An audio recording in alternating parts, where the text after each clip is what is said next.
नमस्कार,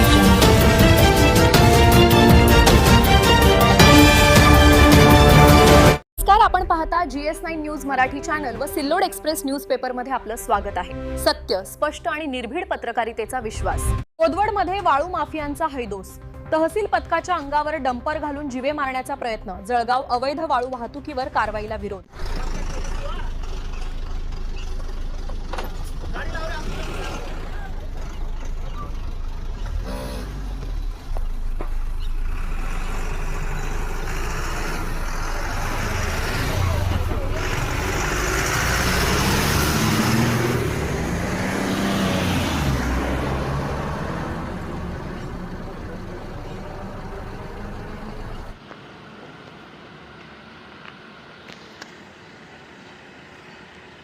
GS9 news Marathi channel व Sillod express newspaper. आमचं न्यूज चॅनल सबस्क्राइब करा, लाईक करा, फेसबुक पेज फॉलो करा आणि ही बातमी जास्तीत जास्त शेअर करा। धन्यवाद।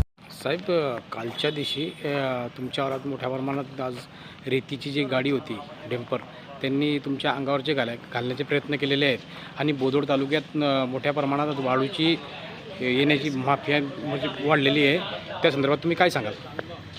काल महसूलचं जे आपलं पथक होतं त्या पथकाला माहिती मिळताच आमचं पथक कारवाई करण्यासाठी त्या ठिकाणी गेलेलं होतं। कारवाई दरम्यान आपण तो जो डंपर होता तो पकडलेला होता आणि तहसील ऑफिसकडे आणत होतो।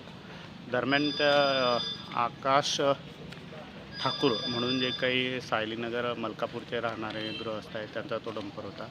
त्यांनी एक काळी बोलेरो गाडी आणून बळजबरीने आम्हाला खाली उतरवून ते डंपर पळवून घेऊन गेले। तर त्या विरोधामध्ये आता आम्ही आमच्या पथकाने पोलीस स्टेशनमध्ये कंप्लेंट केलेली आहे। 307चा पण गुन्हा दाखल केलेला आहे आणि पोलिसांनी आता जे ड्रायव्हर आहे त्या ड्रायव्हरला अटक पण केलेली आहे। बाकी आता आरोपींना अटक होणे बाकी आहे अजून। तर आमची तीच मागणी आहे की सर्वांना अटक व्हायला पाहिजे लवकरात लवकर आणि कठोर शिक्षा व्हायला पाहिजे आणि तालुक्यामध्ये अशा प्रकारची अवैध वाहतूक कोणीही करू नये असं मी या ठिकाणी। आणि बोदोड तालुक्यामध्ये फार मोठ्या प्रमाणात गोन खनिज या ठिकाणी होत आहे आणि तिच्यामध्ये बोदोड तालुक्यामध्ये सिटीमध्ये पण चालू आहे। त्या संदर्भात काय सांगाल तुम्ही?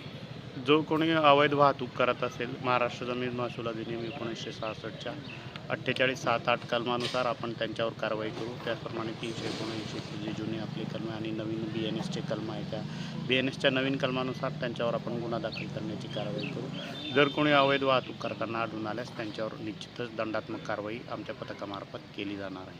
आणि ते कालचं जे डेम्पर आहे ते जमा आहे का विदर्भातलं? आता जे डंपर आहे ते पोलीस प्रशासनाने पोलीस स्टेशनला जमा केलेलं आहे। आता आम्ही महसूलचा पण जो दंड आहे तो पण त्या दंडाची नोटीस त्या डंपर मालकाला देणार आहोत। Okay, thank you.